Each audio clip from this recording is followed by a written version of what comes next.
আল্লাহর জান্নাতে যাবে না বলে সাদ্দাত নামের বেঈমান জান্নাত বানায় দিল। সাদ্দাত বেহেশত তৈরি করেছিল, এটা তো আপনারা জানেন। সাদ্দাত খোদাই দাবি করেছিল, বেহেশত তৈরি করেছিল। সাদ্দাত তার ইচ্ছা ছিল জান্নাতে ঢুকবে, হাজার হাজার দাসী বাদী বিশ্ব সুন্দরী মেয়েদেরকে নর্তকী সাজায়া উলঙ্গ কইরা নাচানাচি করে সে তার জান্নাতে যাবে। সাদ্দাতে বেহেশত বানাইছে, শুনলাম বানা খারাপ বানাইয়া জীবনের প্রথম তার বানানো জান্নাতের ভিতরে প্রবেশ করবে।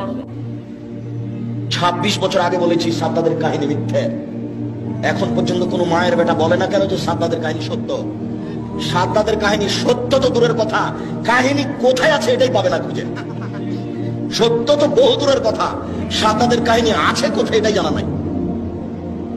6 মাস সময় দিয়েছি সাদ্দাতের কাহিনী খুঁজতে, এখন পর্যন্ত 6 মাস হয় না, 26 বছর পার হচ্ছে।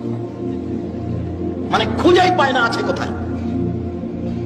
নেট ব্যবহার করে আমার বিরুদ্ধে কথা লিখে নিজের সফলতা মনে করিও না।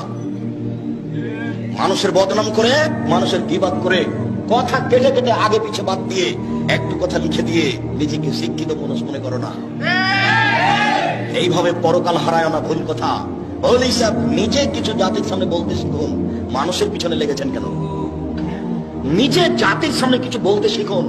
কয়টা হাদিস অনুবাদ করেছেন জীবনে বলেছেন এই